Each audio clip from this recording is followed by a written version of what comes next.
मेरा क्वेश्चन ये है कि मैंने सोचा है कि मुझे शादी नहीं करनी है, तो क्या मेरा सवाल मतलब मेरा जो डिसीजन अपनी लाइफ को लेके सही है? शादी क्यों नहीं करनी है? बस अब चीज़ें काफ़ी हुई है लाइफ में, तो इस वजह से नहीं चाहती हूँ मैं अब शादी करना। तो क्या क्या हो गया लाइफ में? मेरी शादी हुई थी और मेरा हस्बैंड मुझे छोड़ के जा चुका है। मैं आगे बढ़ गई हूँ, वो भी शादी वगैरह कर ली उसने, अब वो आगे बढ़ चुका है तो अपनी शादी जिंदगी में। हो गई, फिर पति ने दूसरा ब्याह क्यों कर लिया? शायद हम दोनों की किस्मत में ये था, वो आगे बढ़ चुका है, हम दोनों अलग हो चुके हैं। मैं क्यों? आगे नहीं बढ़ना चाहती। मैं किस बात से अलग हो गए? चीज़ें नहीं हो पाती थी, काफ़ी लड़ाई झगड़ा रहता था, काफ़ी चीज़ें खराब रहती थी घर में, इस वजह से। तो आप शादी के कितने टाइम साथ में रहे आप लोग? 4 साल। 4 साल साथ में थे, जी फिर क्या हो गया? तलाक हो गया। जी। कितने बच्चे हैं? गुरुजी मेरे बच्चे नहीं हैं अभी। बच्चे नहीं हैं। 4 साल साथ में रहे। जी। तो क्या मेरा ये जो फैसला है मैं सही है? देखो, जब विवाह कर ही लिया आपने, तो अब फिर दोबारा विवाह क्यों करना है? आपका मन है दोबारा विवाह करने नहीं, का? मैंने अपने ज़िंदगी को लेके यही फैसला लिया है कि मुझे आगे शादी नहीं करनी है, अपना करियर बनाना है। मेरे पिता नहीं है, मेरी माता है, मेरे को उनका ध्यान रखना है। बस मैंने अपनी ज़िंदगी के लिए यही फैसला लिया है। भाई हैं? 2 भाई हैं मेरे, छोटे हैं। तो जब बड़े होंगे और उनकी शादी होगी, भौजाई आएगी, तो भौजाइयाँ फिर आपको रहने देंगी? कोई बात बुढ़ापे में नहीं। जब माँ बाप मर जाएंगे, मृत्यु हो जाएगी, फिर कौन सहारा होगा? या फिर अपने पैर पे खड़े हो जाओ, अर्थात कमाओ, सेल्फ डिपेंड बनो, या तो ये हो जाओ। मैं सेल्फ इंडिपेंडेंट ही हूँ सर। मैं अभी वर्किंग हूँ, बैंक लाइन में हूँ। हाँ, फिर सही है, अपना कमाओ। और कल को यदि जरूरत पड़े विवाह की, तो आपका मन फिर क्या होगा? अभी तो फिलहाल गुरुजी नहीं है, क्योंकि अभी कितने साल की हो आप? मैं अभी 24 साल की हूँ गुरुजी।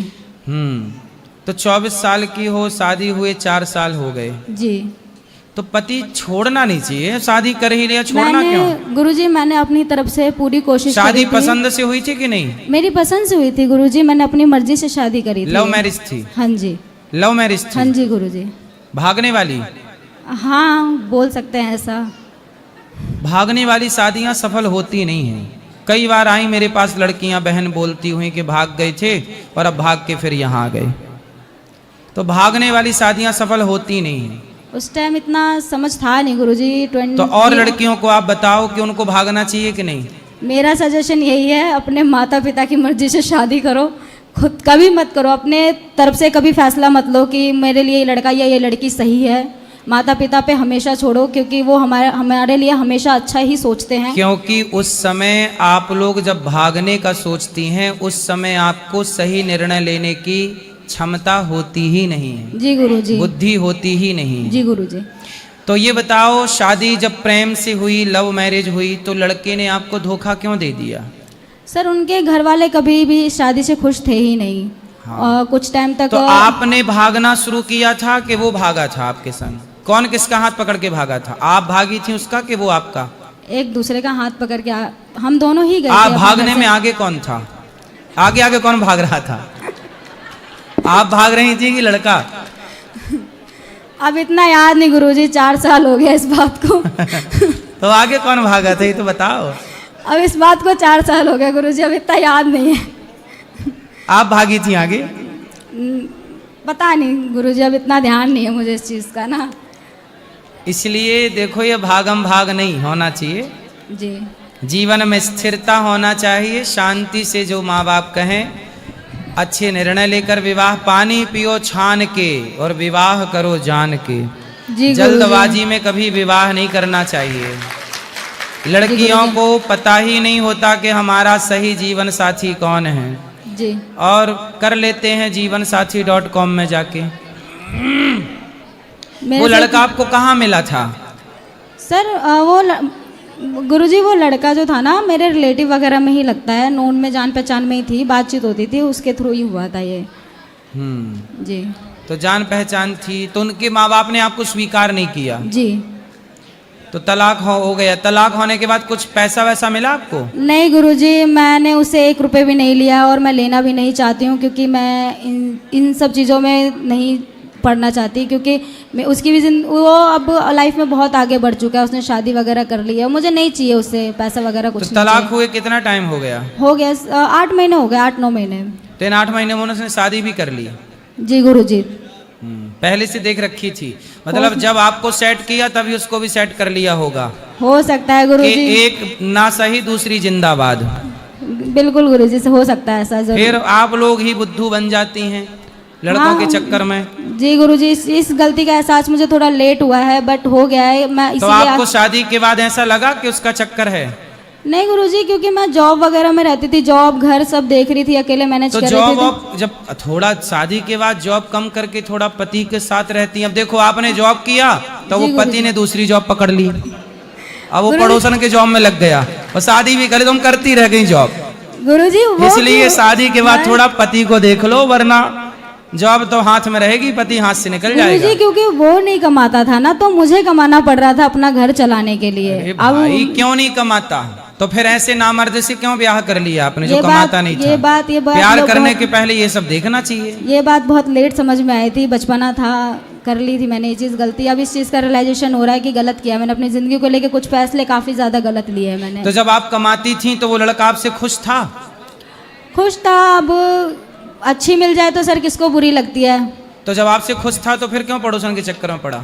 अब मेरे से अच्छी मिल जाएगी तो क्यों बुरी लगेगी? किसी इंसान को ह्यूमन नेचर है, ये आदमी का एक अपना नेचर है कि अगर मेरे से अच्छी चीज़ मिलेगी तो क्यों मना करेगा। दान दहेज सब कुछ मिलेगा तो क्यों मना करेगा। मेरी तरफ से तो नहीं मिला था तो ना। अब कमाता है कि अभी भी वैसे ही बैठे बैठे खाता है? घर पे है, उसके पापा हैं बिल्डिंग लाइन में है, तो अच्छा पैसा है तो घर पे बैठ के खा रहा है। माँ बाप ने तो उनके जब यही सिखाया ससुर के है, पास अच्छा पैसा था तो फिर आपको कमाने की क्या जरूरत? थोड़ा पति क्योंकि के उन्होंने आप एक्सेप्ट नहीं पति किया से ना। ठीक से प्यार ना की होंगी, थोड़ा प्यार अच्छा, थोड़ा ब्रांडेड प्यार करती तो फिर और किसी का प्यार उसे भाता ही नहीं। अब आपका प्यार थोड़ा चाइना मॉडल हो गया, आपका प्यार ज्यादा जॉब में चला गया कि जॉब करूंगी, पैसा कमाऊंगी, पैर पे खड़ी होंगी। अब खड़ी रहो पांव पे, पति निकल गया। उनके घर वालों ने कभी एक्सेप्ट नहीं किया ना गुरुजी, तो इस वजह से करना पति पड़ा। घर वालों ने एक्सेप्ट, भाई घर वालों से तो आपने पूछा ही नहीं था ना। जी हाँ जी। तो पूछा तो होने वाले पति से था, तो जी। पति को ब्रांडेड प्यार करती, तो जब वो हाथ में रहता तो फिर घर वाले जाते कहाँ? अब क्या करूँ गुरुजी, अब जो हो गया, जो किस्मत में लिखा था उसको। ये किस्मत आपने लिखी है अपनी, इसमें भगवान का दोष नहीं है। नहीं, मैं भगवान का दोष नहीं देती कभी भी किसी भी चीज को लेके। ये मेरे पूरी जिंदगी के किस्मत आपने अपने बंद कमरे में बैठ के लिखी है।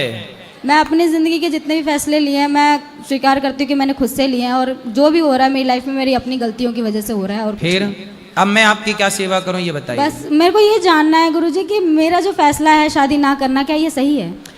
अब करो ना करो, अब तो हो ही गई, वो तलाक भी हो गया।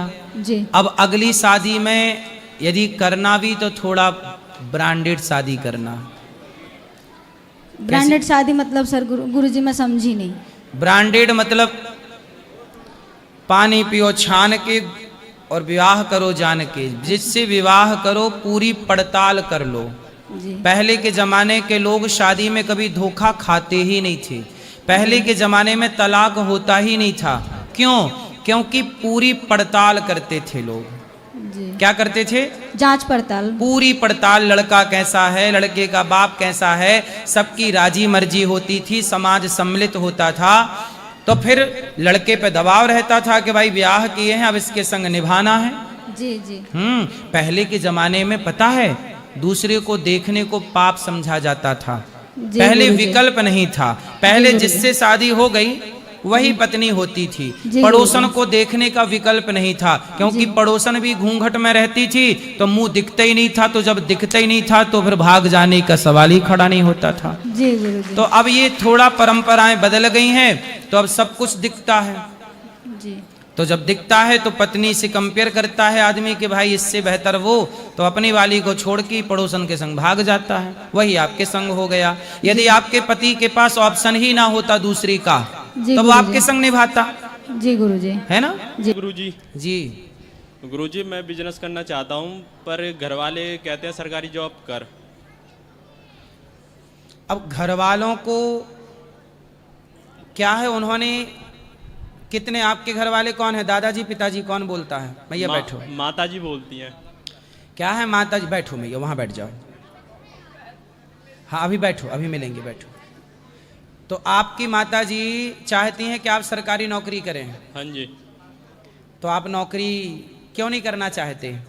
मैं चाहता हूँ कि अपना काम हो, तो मैं किसी को ऊपर काम नहीं करूँ, क्योंकि मेरे नीचे मतलब बंदे। आपकी सोच अच्छी है, नौकरी लेने वाला नहीं बनना, नौकरी देने वाला। पर आपकी माँ जो है ना, उसी पुरानी विचारधारा से सुनते आई हैं कि नौकरी अच्छी होती है, नौकरी अच्छी होती है, नौकरी। उन्हें लगता है नौकरी अच्छी है। उन्होंने कभी बिजनेस के बारे में नहीं सोचा ना सुना, इसलिए पुराने लोगों को लगता है नौकरी लग गई मतलब सेटल हो गया। हाँ जी। जबकि बच्चा नौकरी में 50,000 कमा सकता है और अपने टैलेंट, अपनी बुद्धि से वो 1 लाख भी कमा सकता है। जैसे अडानी अंबानी ने भी सोचा होता कि नौकरी कर लेते हैं सरकारी, तो वो भी आज नौकरी कर रहे होते। तो इन्होंने बिजनेस पे दिमाग लगाया, तो बिजनेस पे ही दिमाग लगाना चाहिए। अपनी माँ को आप पैसे कमा के देना, जब कमाने लग जाओगे माँ खुश हो जाएगी। अब मेरे दोस्त है एक, क्योंकि बिहार से आया है मेरे साथ ही, उसने तो 12th के बाद चालू भी कर दिया, उसने सोच रखा है, पर उसके घर से भी यही प्रेशर है कि नहीं गवर्नमेंट जॉब ही करेगा पहले। नौकरी के लिए ट्राई करते रहिए, परंतु पूरा ध्यान बिजनेस में लगाइए। आप जैसे युवाओं को बिजनेस करना चाहिए। नौकरी लेने वाला नहीं, नौकरी देने वाले बनो। नौकरी लेने वाला बड़ा होता है कि देने वाला? देने वाला। फिर बड़ा बनना है, ये बात माँ को समझाना। गुरुजी एक बार मेरे दोस्त से भी बात कर लीजिए। कराओ। राधे राधे गुरुजी। जी गुरुजी अभी तो फिलहाल इसी ईयर से हम 12th पास किए हैं और मैंने अपना बिजनेस शुरू भी कर दिया हूँ। अभी मैं प्रॉपर्टी डील करता हूँ फिलहाल। सही है। तो मैं सोच रहा हूँ कि अपने बिजनेस शुरू करूँ। तो फिलहाल हम अपने अभी सोशल मीडिया पे लॉन्चिंग के लिए मतलब अपने प्रोडक्ट ला रहे हैं, तो उसके लिए अनाउंसमेंट किए। तो कई कंपनियां का धमकियाँ भी आया कि तो ऐसा मत कर, मेरे कंपनी में कोलैबोरेट कर ले, पार्टनरशिप बन जाओ, या इस फ्रेंचाइजिस मेरी कंपनी का ले लूँ। पार्टनरशिप ठीक है, पर अपना सेल्फ करो पहले, अपनी पहचान तो बनाओ। जी गुरुजी। बाजार में अपना काम खुद करो, जी गुरुजी। किसी के छाया पे नहीं, भगवान की छत्र छाया में रह के अपने खुद काम बढ़ाओ। जी गुरुजी। राधे राधे गुरुजी। राधे राधे। जी गुरुजी राधे राधे। आपके चरणों में कोटि कोटि प्रणाम। खुश रहिए। गुरुजी मैं झारखंड के कोडरमा जिले से आया हूँ। गुरुजी मेरा एक प्रश्न था। गुरुजी आगामी 9 फरवरी 2027 को हम लोगों ने एक शिव प्राण प्रतिष्ठा का एक अनुष्ठान का हम लोगों ने रखा है कार्यक्रम। तो उसमें है क्या गुरुजी कि हम लोगों की जो मंदिर है, जैसे एक गांव है उसमें 2 टोले हैं और उसमें लगभग 1 किलोमीटर का डिफरेंट है। तो उसमें यज्ञशाला का जो निर्माण होगा महाराज जी, वो 2 ठीक रहेगा या 1 ठीक रहेगा? क्योंकि दोनों में प्राण प्रतिष्ठा अलग अलग है, गांव एक है और कथावाचक जो तो पंडाल। जब एक ही मंदिर है कि 2 मंदिर हैं? नहीं, मंदिर 2 है महाराज जी। तो एक साथ प्रतिष्ठा हो रही है? जी महाराज तो जी। एक प्रतिष्ठा हो रही है तो एक ही पीठ बन जाएगी, एक ही पीठ से सब काम हो जाएगा। और वहाँ के जो आचार्य जी होंगे वो ज्यादा विस्तृत जानकारी दे पाएंगे। जी महाराज जी। आचार्य जी जो कहें वो कर लो। जी महाराज जी, उन्होंने तो कहे थे एक बार कि बोलो अगर जैसे अलग अलग भी हो जाएगा तो कोई दिक्कत अलग वाली अलग बात। भी कर सकते हैं, ठीक है। जी गुरुजी।